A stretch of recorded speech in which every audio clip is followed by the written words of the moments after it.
As leaders, we all feel it from time to time. The idea we do not belong where we are, that we are fakes, frauds, or simply not good enough. The idea of being an imposter can be so ingrained in some individuals that they second guess themselves, make poor or late decisions, and even sometimes leave their roles and organizations. Today, I go over topics such as what is imposter syndrome, negative effects of imposter syndrome, and how you can rid yourself of imposter syndrome. Ladies and gentlemen, welcome to the Moving Forward Leadership Podcast, episode 76, Surviving the Leader Imposter Syndrome.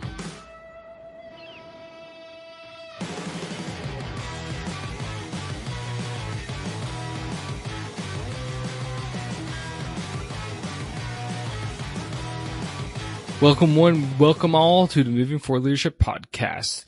It's your Chief Leadership Officer, Scott McCarthy, and welcome to your podcast. Regardless if you are brand new leadership, you're a seasoned leader, or you are getting ready to make that jump into a leadership role, I'm here for you to help you become a better leader. That's right. I take my 20 odd years of leadership experience and couple it with some world-class guests and bring you the best that leadership has to offer to help you in your journey. So thanks for coming out, folks. It's great to have you here. Today, you just got me. That's it. Just me, myself. What you're going to hear actually is a live video, or the audio from the live video, I should say, within the Moving Forward Leadership Mastermind. And if that is something that interests you, it's a free online community where you can come and talk leadership with myself and all the other 60 odd leaders that are in there right now. Every day I post in an article of the day on leadership and leadership topics, and we have monthly subjects that we focus in on. We transitioning into May now, this being the 1st of May, this podcast being released. We're going to be focusing on you, the leader. But the other two core aspects of leadership that I also focus in on, as you know, are leading your teams and as well leading your organizations. Because to me, the three core aspects of leadership are yourself, your teams, and your organizations. So swing by, again, movingforwardleadership.com/mastermind. It's in the show notes, of course, and come join us. Come join us all. So I was thinking about this topic for a while now, and I was like, this would be actually a good one to go over because it's something that we go through. I've gone through it. You will or have gone through it. Everybody has gone through it. And that's that feeling of the imposter syndrome, that we're just being an imposter. And before I dive in to hit play on the live video audio, I just want to give you a quick overview of what we're doing. And that is, I'm talking about that feeling and how you can get over it, that you are not good enough. Because you know what? You are good enough. By the sheer fact that you're here listening to this podcast tells me you are not an imposter. You are actually a leader. Okay? But we all need some help from time to time. God knows I've needed it in the past and I will need it in the future, right? So that's why we're here. Anyway, before I hit play on the audio from the live video, I just want to give you a quick heads up. In 2 weeks from now, the 15th of May, the Moving Forward Leadership Power Goals program will go live for everybody. And that is a program which I designed off of my whole Power Goals concept, and it's going to help you achieve those personal and professional goals. It's going to enable you to figure out what goals are actually important. It's going to send you looking for the solutions to the problems of how you can achieve your goals. It's going to properly show you how to plan and execute for your goals, how to reflect upon your progress, your week, and then finally how to get over those humps in the road. Because we all know that nothing goes as smooth as planned, right? So if you want to become one of the 8% of people out there who achieve their goals in a year, then go to movingforwardleadership.com/power, POWER. And what you're going to get there is a sign up for a mailing list. And that mailing list will punch out all the information that will be pertaining to the Power Goals program when it is time. Okay. Again, that is movingforwardleadership.com/power. If you're listening to this after the 15th of May, and no big deal, because that's going to be the URL for the landing page for the program anyway. So check it out, ladies and gentlemen. Again, movingforwardleadership.com/power. All right. That's enough of that stuff. Here we go. It is time for you to dive in. All right. Thanks, folks. And I hope you enjoy this recording.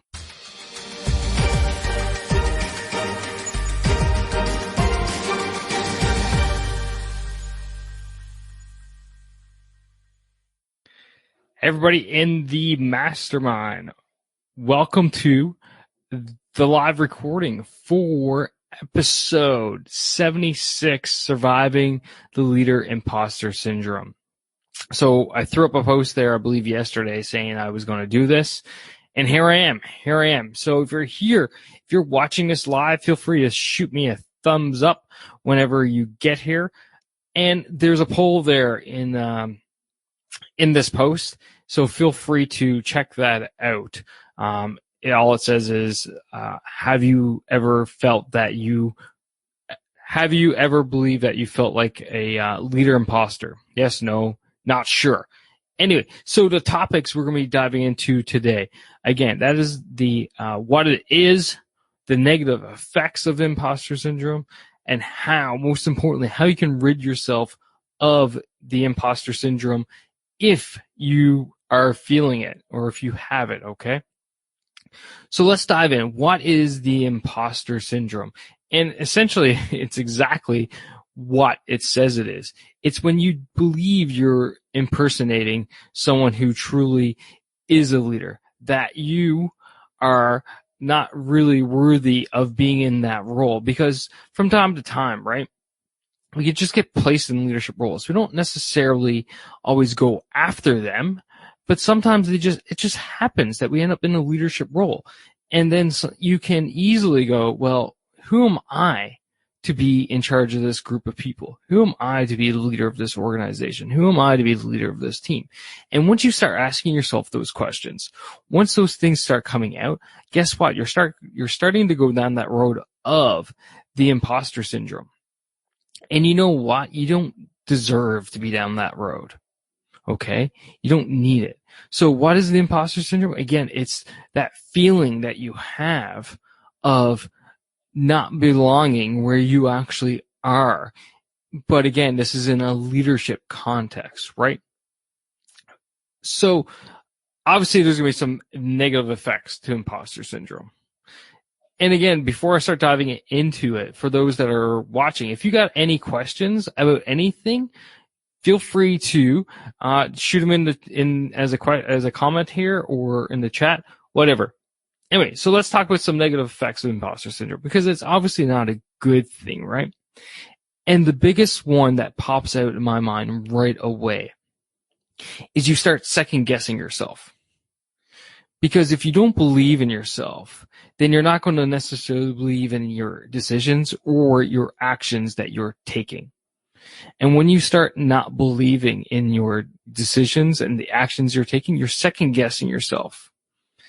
And what that's going to do is it's start going to go down the road of you becoming more hesitant to make those decisions, to take those actions necessarily to move your organization forward.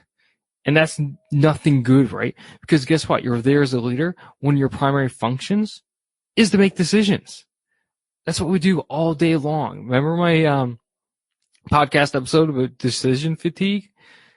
You make decisions all day long. Why? And then you end up coming home exhausted from them.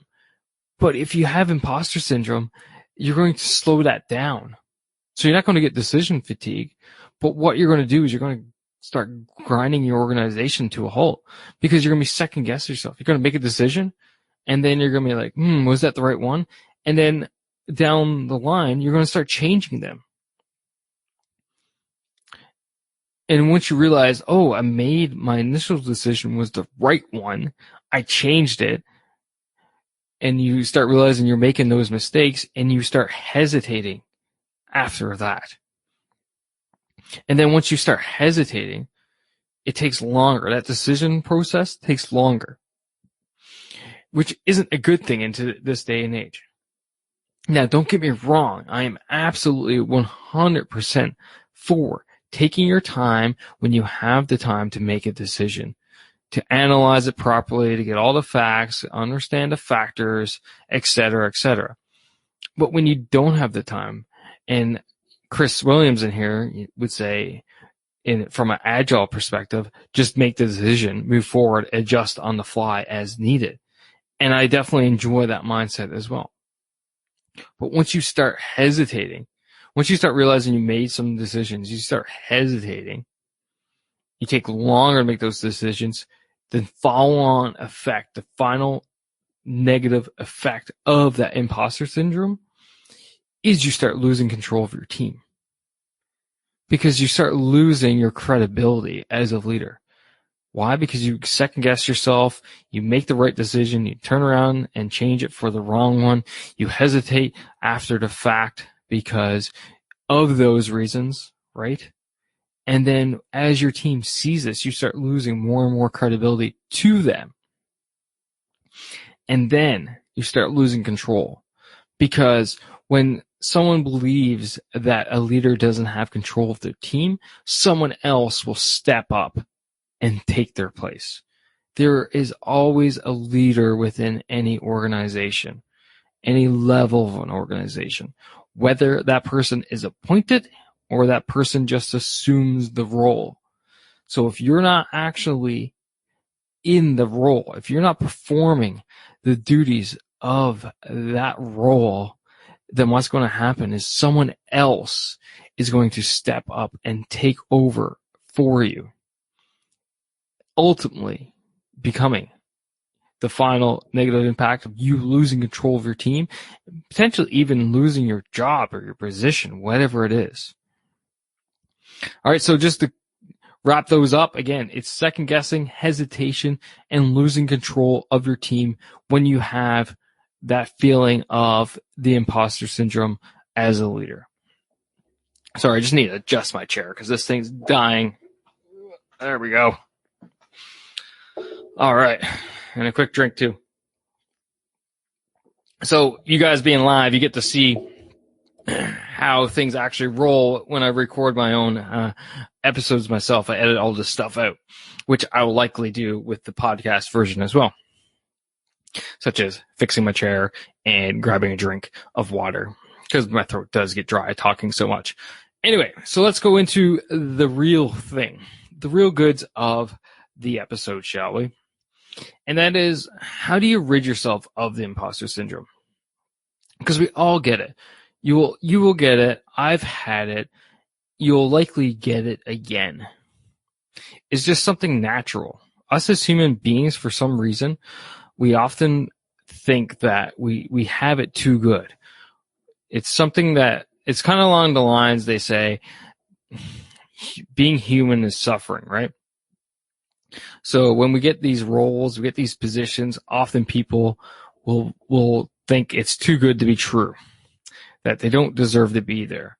So the first way you need to go ahead and rid yourself of the imposter syndrome is just to remind yourself how you got to where you are. And seriously, look at it objectively.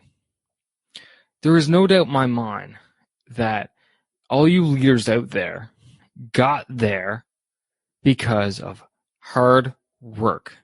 Sure, you might have been at the right place at the right time, but you were at the right place at the right time because of the hard work you've done in the past. I don't believe things just happen.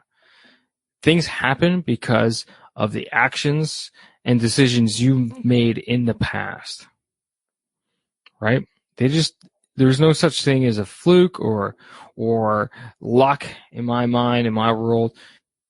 People make their opportunities. So that's how you got there. That is how you got there. So when you're feeling like an imposter, then sit back and objectively look at and remind yourself of how you got to where you are. If you can't do that, if you say to yourself, you're no good for that, then go find your number one fan. And we all have them in our personal lives. That person, no matter how much you mess up, no matter what you do, they are always in your corner cheering for you, even if it's at their detriment sometimes. But they will always tell you how you got to where you are and remind you of that. So that person will help you rid yourself of the imposter syndrome. All right, next step. How can you rid yourself of imposter syndrome? By keeping doing what you're doing right now.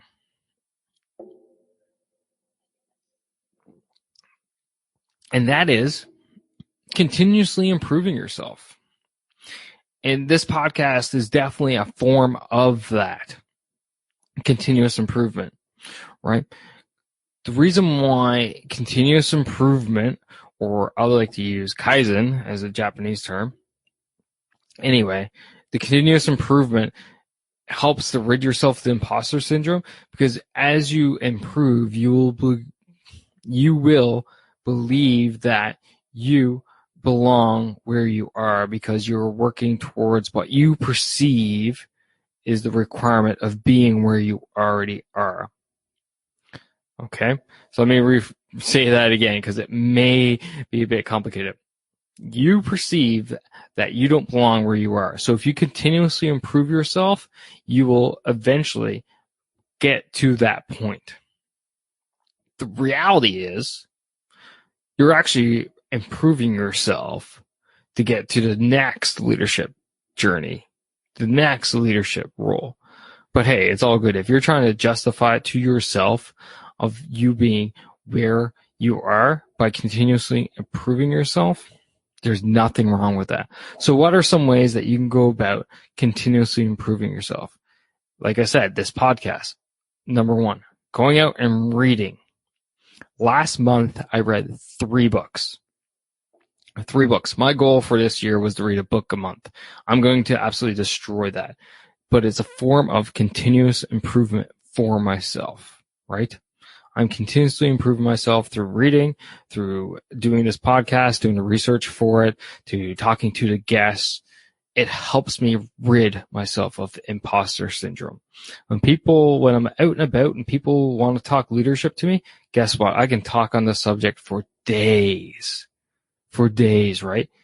On a wide variety of subtopics within the leadership scope. I no longer feel of being an imposter, but I'll tell you all a little secret right now. If you go back, you listen to the first 5, 10 episodes of the Moving Forward Leadership podcast. I can't bring myself to do it. One day I'll do it. But, I had that imposter syndrome for sure. I constantly ask myself, I'm like, who am I to be podcasting on this topic when there's so many great podcasters already out there discussing leadership and leadership topics, right? The Andy Stanley podcast, Dave Stohoviak's Coaching for Leaders podcast, Jason Brooks' podcast, all these great podcasts out there. And I've now had the honor and pleasure of either having them as guests or being on their shows. But my point is that by doing this podcast, it's been actually an improvement for myself, and I've rid myself of that imposter syndrome. So I'll no longer feel that way. And the final tip for you, the final practical piece of advice I have for you is to accept compliments when they're provided. We as humans, the first thing we do when someone compliments us is downgrade it. We're like, someone say, hey, great job. It was nothing, no big deal. And what you're doing when you do that is you're actually adding fuel to the imposter syndrome fire. When someone says, hey, congratulations on getting getting the position, or hey, that was an awesome project that you just led, or hey, that decision that you made was perfect. We achieved whatever it is we need to achieve. Take those compliments and run with them. I had that problem as well for the longest time. Just because I'm a humble person, I don't feel the need to take in the compliments. But at the same time, I realized I was doing something that I didn't want to do. And that is, I was being a disservice to the person who was giving me the compliment in the first place. See, what you're doing when you say, it's nothing. It's nothing when they compliment you, you're actually degrading their opinion. You're telling them that, hey, your opinion isn't good. You don't know what you're talking about. You think I did a great job over here? Well, I'm telling you, no, I didn't. Sound like fun? Would you enjoy that if you were on the other side of that conversation and someone said, hey, what's your opinion on this? And you tell them and they say, oh, I don't like it. Because that's what's happening when you get a compliment and you turn it around and basically stuff it. So work on accepting those compliments. And I'll tell you, it's difficult. I am still struggling with it, but I am making a conscious effort to thank the person who gives me the compliment in the first place. All right. And that will actually help you with your leadership imposter syndrome, because what's going to happen is in your mind, you're going to now approve of their opinion of you and your actions. And when you start approving it, you start believing it. And then as you believe what the others have to say about you, all those negative thoughts, all those negative feelings of being an imposter, of not belonging, not being good enough, not knowing what to do, they all go away. They get overrun by the positive, those compliments that people are giving you. You being reminded of how you got to where you are today, how you're continuously improving yourself. Excuse me, just a tickle in my throat, which I gotta wash down. So that's it, folks. That is all about the leader imposter syndrome. Again, what is it? It's basically when you feel that you're not good enough to be a leader, that you don't belong where you are. The negative effects of the leadership imposter syndrome, again, you're going to be second guessing yourself. You're going to be hesitating to make decisions, and ultimately you're going to lose the control of your team and potentially lose your role, your job, your position as a leader within the organization. So how do you go about ridding yourself of it? Remind yourself how you got there. If you can't do it, find that number one fan who will do it for you. Continuously improve yourself to work towards achieving that status of being the leader that you are striving to become, that you believe that you are not, even though we both know you actually are. And then finally, accept those compliments, because they will help. All right. It won't be easy, but it'll help. That's it, guys. That's all I got for tonight. Again, thanks for coming out. Thanks for joining me. It's always a pleasure. It's always an honor to serve you at Moving Forward Leadership. Again, if you're interested in the Power Goals program, go to movingforwardleadership.com/power and sign up to the info mailing list. And what's going to happen is very shortly, I'm going to start pushing out some email info about what's to come out of that program. There's no charge, obviously, to sign up for the info mailing list. So you know what? Do yourself a solid and go ahead and sign up for those emails to find out more about the program and how you can achieve whatever goals that you want to achieve. Okay, guys, I'm out. As always, stop bossing and start leading. Take care now.